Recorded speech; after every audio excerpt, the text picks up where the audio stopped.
बंदरपुछ glacier Himachal से होकर गुजरती रही है, तो कुछ टेक्टोनिक घटनाएं ऐसी हुई जिसकी वजह से सरस्वती का क्षेत्र नीचे दब गया और गंगा और यमुना का ऊपर आ गया, इसलिए पानी ज़्यादा उधर डाइवर्ट हो गया, ऐसा साइंटिस्ट भी बोलते हैं। तो केवल और केवल सरस्वती का सबसे ज़्यादा वर्णन आता है। अगर मैं ऋग्वेद की बात करूं तो ऋग्वेद में 77 बार सरस्वती का वर्णन आता है और गंगा का केवल 3 बार आता है।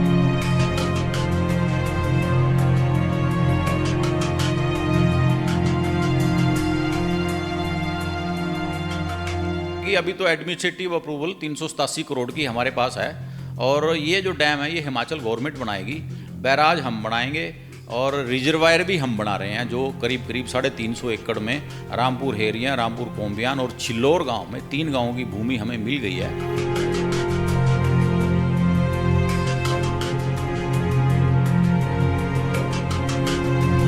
पानी आने वाले समय में बहुत बड़ा विषय है। सरस्वती बहेगी 2024 तक का, हमारी जो इंजीनियरिंग विंग है उन्होंने टाइम दे रखा है कि 2024 तक हम इस प्रोजेक्ट को 90% पूरा कर लेंगे।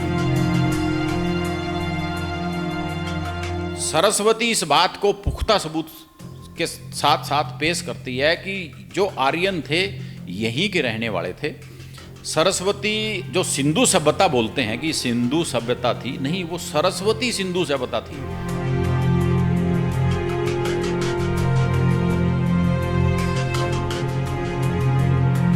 धोलावीरा को यूनेस्को ने वर्ल्ड हेरिटेज साइट घोषित किया है। सरस्वती के जिस अरब खाड़ी में गिरती थी सरस्वती, वहाँ पर बिल्कुल ही कॉर्नर पे धोलावीरा स्थापित है। तो ये पूरा का पूरा रूट आज भी धरती के नीचे सरस्वती बह रही है। इसमें साइंटिस्टों ने अपनी तरफ से डिक्लेयर भी किया है, ONGC ने डिक्लेयर किया है, इसरो ने डिक्लेयर किया है, हमारी जितनी देश की हमारी बड़ी बड़ी साइंटिफिक एजेंसीज हैं।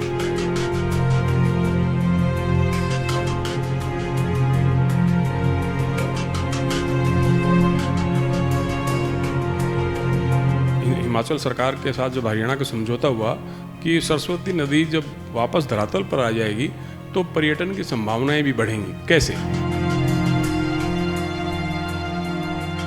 2015 से पहले मुझे लगता कि हरियाणा में कोई पर्यटन गतिविधियां नहीं थी। आदि बद्री आने वाले समय में सरस्वती चलने के बाद बहुत बड़ा एक पर्यटन हब होकर बनेगा। एक तरह से हर तरह का टूरिस्ट भी आएगा और हर तरह का पिलग्रिम्स भी आएगा, यानी कि तीर्थ यात्री भी वहां पर आएगा।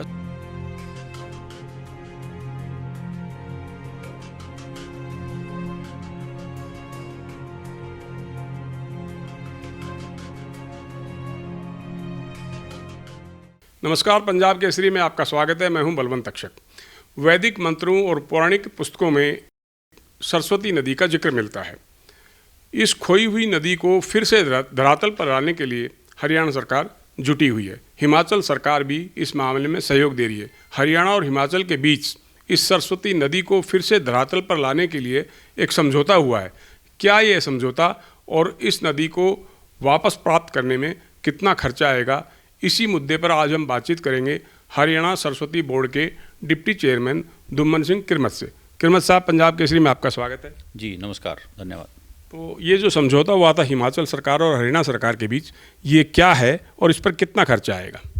देखिए, जैसा कि 2015 में माननीय मुख्यमंत्री मनोहर लाल जी जब सरकार में आए तो उनकी शुरू से इच्छा रही कि सरस्वती यहाँ से दोबारा बहती रहे। सरस्वती यहाँ से बहती थी और अपने शासनकाल में कम से कम, क्योंकि पूरे विश्व में जैसा कि आपने अभी कही रहे थे कि जो वैदिक काल में अगर देखा जाए किसी भी नदी का अगर कोई वर्णन आता है तो केवल और केवल सरस्वती का सबसे ज़्यादा वर्णन आता है। अगर मैं ऋग्वेद की बात करूं तो ऋग्वेद में 77 बार सरस्वती का वर्णन आता है और गंगा का केवल 3 बार आता है। मेरा कहने का एंगल ये है कि सरस्वती कितनी वैदिक नदी रही होगी। और माननीय मुख्यमंत्री जी का सपना है कि 1987 में भी इन्होंने अपनी एक यात्रा माननीय दर्शनलाल जैन जी के साथ भी की, मोरोपन जी पिरले उनके साथ भी, यानी कि एक बड़ी टीम इसमें लगी हुई थी और माननीय मुख्यमंत्री जी इस क्षेत्र में प्रचारक के तौर पे भी रहे। और जब मौका पर उन्होंने जाकर जहां हमारा डैम बनना है जिसकी आपने अभी बात की है, डैम से ऊपर 2 खोल यानी कि 2 नदियाँ छोटी छोटी हमारी मिलती हैं, मातर की खोल और भैरव की खोल। मुख्यमंत्री जी उनमें भी घूम कर आए हुए हैं पहले ही, सरकार से पहले भी। तो उनका सपना था कि सरस्वती यहाँ से बहे, और इस प्रोजेक्ट को लेकर जिस तरह से वो चल रहे हैं वो एक बहुत बड़ी हरियाणा के लिए सौगात की बात है। वैदिक एंगल से भी, एक शिक्षा के एंगल से भी, बुद्धि के एंगल से भी, और सबसे बड़ा जो काम है वो पानी के एंगल से है। जिस क्षेत्र से सरस्वती होकर निकलेगी, हिमाचल का क्षेत्र हुआ हमारा, आदि बद्री हुआ, आदि बद्री से सढौरा, रादौर, लाडवा, कुरुक्षेत्र, पेवा, गुहला, कैथल, फतेहाबाद, सिरसा, ये सारा का सारा क्षेत्र एक तरह से डार्क जोन में है। इस क्षेत्र को कवर करते हुए जो पैलियो चैनल, ऐसा नहीं है कि हमने यहाँ से रूट डेवलप किया है, हमारे जो इसरो के हमारे साथ MOU हुआ इसरो का भी, इसरो ने भी ये पैलियो चैनल से बताया है, सैटेलाइट से सारे चित्र लेके, कि जो सरस्वती का जो एंगल है, जो पैलियो चैनल है, वो यही इसी रूट पर पड़ता है। और बंदरपुछ ग्लेशियर हिमाचल से होकर गुजरती रही है। तो कुछ टेक्टोनिक घटनाएं ऐसी हुई जिसकी वजह से सरस्वती का क्षेत्र नीचे दब गया और गंगा और यमुना का ऊपर आ गया, इसलिए पानी ज़्यादा उधर डाइवर्ट हो गया, ऐसा साइंटिस्ट भी बोलते हैं। ONGC की टीम भी यहाँ पर आई, ONGC की टीम ने भी पूरा सर्वे किया और उन्होंने बताया भी है कि भी हाँ, बल्कि 12-13 ट्यूबवेल उन्होंने पूरी क्रीक पर लगाए हैं, और उन ट्यूबवेलों के माध्यम से ये बताया भी है कि वाकई में जिस ट्यूबवेल का पानी जो मुगलावाली में ट्यूबवेल है, वही कैथल में ट्यूबवेल है, वही राजस्थान में ट्यूबवेल लगाया गया, इसी चैनल पे लगाया गया, तो उन सब का पानी जो है वो लगभग एक टेस्ट का पानी है। वो सरस्वती जो आज भी धरती के नीचे बह रही है, ये हमारे लिए सौभाग्य है, और इसी ट्रैक से बह रही है। तो ये मुख्यमंत्री जी का सपना है। इसको अभी हाल ही में 21 जनवरी को एक MOU भी हिमाचल गवर्नमेंट के साथ हुआ है, क्योंकि एक सोम नदी जो सरस्वती की ही ट्रिब्यूटरी है, वो हिमाचल से आती है, और वहाँ पर एक डैम जो है वो हिमाचल की परिधि में बनेगा, और उसके बाद थोड़ा सा 1-1.5 किलोमीटर चल के हरियाणा में एक बैराज भी बना रहे हैं। मैं ये जानना चाहता हूँ कि साहब कि इस परियोजना पर कितना खर्चा आएगा, और इसमें कितना क्षेत्र हरियाणा का होगा और कितना हिमाचल का होगा? देखिए, इसमें तो जो डैम बनेगा वो हिमाचल की भूमि में बनेगा, लगभग 77 हेक्टेयर उनकी ज़मीन है, और उसके बाद जो 1 किलोमीटर के बाद जो बैराज बनेगा वो हरियाणा की भूमि में बनेगा। और करीब करीब पहले अभी तो एडमिनिस्ट्रेटिव अप्रूवल जो है 382 करोड़ की माननीय मुख्यमंत्री जी ने, हरियाणा सरकार ने दे रखी है इस प्रोजेक्ट को, और जैसे जैसे जो कॉस्ट है वो at the time of execution ही उसको मापी जाती है। तो अब देखना होगा कितनी कॉस्ट आएगी। अभी तो एडमिनिस्ट्रेटिव अप्रूवल 387 करोड़ की हमारे पास है, और ये जो डैम है ये हिमाचल गवर्नमेंट बनाएगी, बैराज हम बनाएंगे, और रिजर्वायर भी हम बना रहे हैं, जो करीब करीब 350 एकड़ में रामपुर हेरिया, रामपुर कोम्बियान और छिल्लोर गांव में 3 गांवों की भूमि हमें मिल गई है। करीब करीब आदि बद्री से 20 किलोमीटर 7-8 किलोमीटर के दायरे में है। तो बहुत अच्छा एक प्रोजेक्ट है, और हरियाणा के लिए मैं कहता हूँ, हरियाणा सरकार की, मनोहर जी की ऐसी कोई सौगात नहीं हो सकती, क्योंकि पानी आने वाले समय में बहुत बड़ा विषय है, और इस क्षेत्र से सरस्वती में पानी आएगा। अभी हाल ही में मैं अभी बता ही रहा था कि हमने अभी बरसातें हुई, अब की बार बहुत ज़्यादा बरसातें हुई, हम इस बरसात के पानी को जो वेस्ट होके, क्योंकि उस क्षेत्र में जो सढौरा का क्षेत्र है, रादौर का, यमुनानगर का जितना इलाका है, उसका बहुत अच्छा कैचमेंट है, एरिया है, पानी इकट्ठा बहुत होता है, लेकिन वो मैक्सिमम किसानों के खेतों में नुकसान करता है। 2 बातें हैं, एक तो वो पानी खेत में नुकसान करता है, दूसरा उसका इस्तेमाल नहीं होता कोई। हमने उसको इस्तेमाल किया, रुला एडी ट्रिब्यूटरी है ऊपर, उसको हमने चलाया, एक नीचे एक और ट्रिब्यूटरी है चौतंग के बराबर से होकर निकलती है, हमने उसको भी चला के किसानों को बोला कि आप इसमें पानी डालिए। उस पानी को हम चौतंग के माध्यम से अपने सरस्वती में ले आए, और हमने 1.5 महीना 200 किलोमीटर की हमारी रीच है, आदि बद्री से लेकर गग्गर तक, पारा और गग्गर के बीच में सरस्वती जहाँ मिलती है, कैथल के लास्ट और पंजाब के बॉर्डर पर, हमने 200 किलोमीटर की रीच में से 180 किलोमीटर में अब की बार 1.5 महीना पानी चलाया है। और इस पानी चलने के जितने बीच में क्षेत्र पड़ता है, अगर आप गांव में जाएंगे, किसी भी क्षेत्र में जाएंगे, लोगों से अगर आप पूछेंगे, उन्होंने कहा कि सरस्वती चलने से हमारा जो वाटर लेवल है वो बहुत बड़ा है। यानी कि जो हर साल हम एक पाइप देते थे समरसिबल में, अब की बार हमने नहीं दिया और ना ही जरूरत पड़ेगी। यानी कि सरस्वती का इस क्षेत्र के लिए वाकई में मुख्यमंत्री जी का जो सपना है कि वरदान साबित होगी, उसमें कोई दो राय नहीं है। किरमत साहब, मुख्यमंत्री जी ने यह कहा था कि इस सरस्वती नदी को खोजने के लिए प्रधानमंत्री नरेंद्र मोदी जी ने भी उन्हें प्रेरित किया था। दूसरा, वो उन्होंने इस सरस्वती नदी के लिए, जब मुख्यमंत्री नहीं थे वो, तो उन्होंने आदि बद्री से कच्छ तक की यात्रा की थी। जो बांध बनना है वो सिरमौर में बनना है। तो ये पानी जो है हरियाणा को कहाँ तक जाएगा और सिंचाई के लिए और पीने के पानी के लिए कितनी व्यवस्था हो सकेगी? देखिए, जब माननीय प्रधानमंत्री नरेंद्र मोदी जी हरियाणा में प्रभारी थे तो माननीय मनोहर जी संगठन मंत्री थे, और ये मिलकर इस तरह की जो प्राचीन धरोहर थी उनके ऊपर काम करते रहे हैं। और इन्होंने, माननीय प्रधानमंत्री जी का भी ये सपना रहा कि सरस्वती विद्या की देवी है, जल की देवी है, तो बहनी चाहिए। और उसी को लेकर आप देखेंगे कि सरकार बनते ही मनोहर लाल जी ने इस बोर्ड का गठन भी किया, इसके ऊपर काम शुरू कर दिया। और काम इस लेवल पर शुरू हुआ कि सबसे पहले पूरा इसरो से, पूरी साइंटिफिक ढंग से, ONGC से और GSI से, जियोलॉजिकल सर्वे ऑफ इंडिया से, सबसे रिपोर्टें करवाकर, CWC से, सबसे, अब सारा का सारा जो डिजाइनिंग वर्क है वो हमारा CWC कर रही है, सेंट्रल वाटर कमीशन। तो हर एक काम सिस्टमाइज करके सरस्वती बहेगी। 2024 तक का हमारी जो इंजीनियरिंग विंग है उन्होंने टाइम दे रखा है कि 2024 तक हम इस प्रोजेक्ट को 90% पूरा कर लेंगे, क्योंकि बड़ा प्रोजेक्ट है, इसमें टाइम बहुत लगता है, टेस्टिंग में बहुत टाइम लगता है। तो लगता है कि हम अपना ये काम कर पाएंगे। दूसरा बात आपने पूछी कि माननीय मनोहर लाल जी 87 के समय में यात्रा की, नो डाउट माननीय मनोहर लाल जी का शुरू से ही इसमें इंटरेस्ट रहा है। उस वक्त इन्होंने कच्छ तक यात्रा की है। हम कई बार चर्चा भी करते हैं, एक बात देखने में आती है, जो बहुत से राइटर भी हुए, चिंतक भी है, उन्होंने बोला है कि जो आर्यन थे वो बाहर थे। एक तरह से जो, मैं अगर कम्युनिस्ट विचारधारा की बात करूं, उन्होंने एस्टेब्लिश कोशिश की ये करने की कि जो आर्यन थे, हम जो लोग थे, वो बाहर के लोग आए और यहाँ पर बसे। ऐसा नहीं है। सरस्वती इस बात को पुख्ता सबूत के साथ साथ पेश करती है कि जो आर्यन थे यहीं के रहने वाले थे। सरस्वती जो सिंधु सभ्यता बोलते हैं कि सिंधु सभ्यता थी, नहीं, वो सरस्वती सिंधु सभ्यता थी। मनोहर लाल जी भी यही बात बोलते थे, सरकार से पहले भी बोलते थे।